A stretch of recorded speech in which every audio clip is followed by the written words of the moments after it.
Good morning, glory carriers. Boker Tov. Shalom in the Most High. Yahuwah bless you. I'm Apostle Regina Claxton. Thank you for joining us at the New Wine Channel as we embark upon our 10 days journey. I guess it's the second day, so we'll have about 7 days or so more for Life Principles by the late, great Charles Stanley.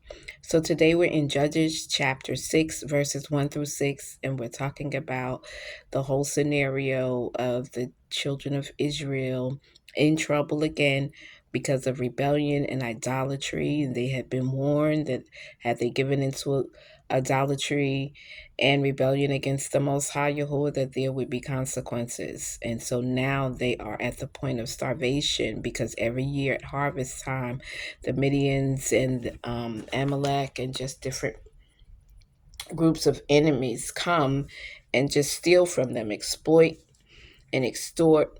And so they're left with hardly anything. So the characters that we're looking at are a prophet, an angel, and Gideon. And so I'm going to read for you a little bit. And let's see where we are. I'm using the New Living Translation. So let me see if I can move some things around. So the Israelites did evil in the Lord's sight. So the Lord handed them over to the Midianites for 7 years. The Midianites were cruel, that the Israelites made hiding places for themselves in mountains, caves, and strongholds.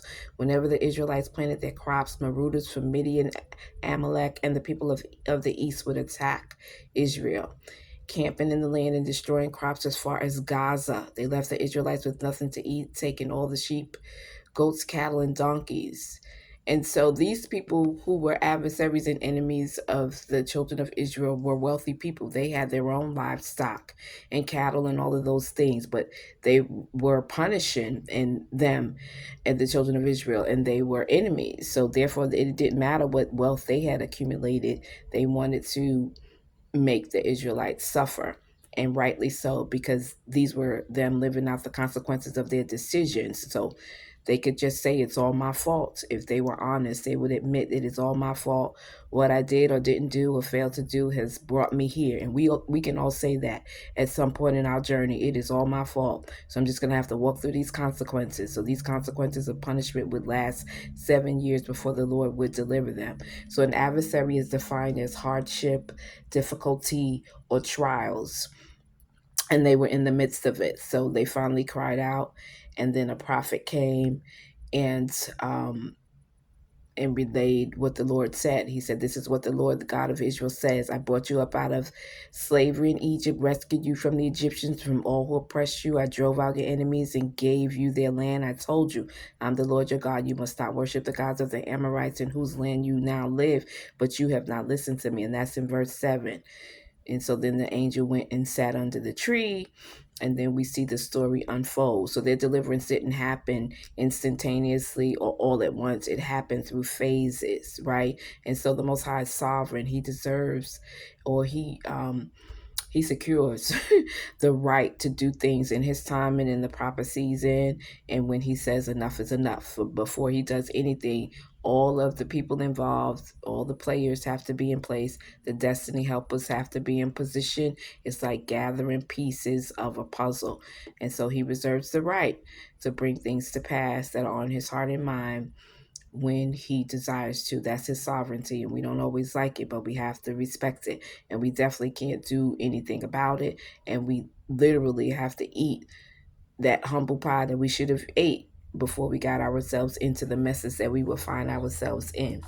So while the destiny helpers are in place and the pieces of puzzle are coming together, setting the beginning phases of the deliverance, we are going to watch the life of Gideon and his part in all that's going on. So there's always someone that the Lord will raise up when he decides to bless us or rescue us. It may be more than one someone. Um, But again, the Most High knows when enough is enough. And I pray that as believers on this journey of faith, that it'll be less of us and more of him. It'll be less of how we want things and the way we want things and choosing to go our own way, and more of being led by the Ruach HaKodesh. Because if ever there was a time to pay attention to time, to mark time, to not waste time, to remain in alignment, following the direction, seeking the Lord for wisdom on next steps, next moves, and making sure we have the go ahead or green light for things in the right of way, that time would be right now.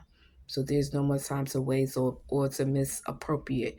We have to be where we're supposed to be and in position at all times with our ear to the mouth of the Most High.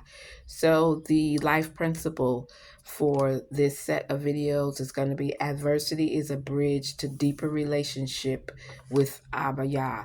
So we also see the journey of the children of Israel deep in their relationship, and it was because of the consequences of their decision brought in the form of adversaries that would push them closer to God. The Most High knows how to bring into our life what will help us change our mind and get us on course. If you're in a time of redirection and realignment, then that's a good thing. That means that his mercy is enduring and his long suffering is in place. Okay? So be where you're supposed to be, doing what you're supposed to do. And if not, if you get off course, be rerouted back on the path of holiness, righteousness, and dedication unto the Lord. Where there is life, there is hope. All right, so we're going to see you in the next video for life principle number 2. Enjoy the rest of your day so far. Until then.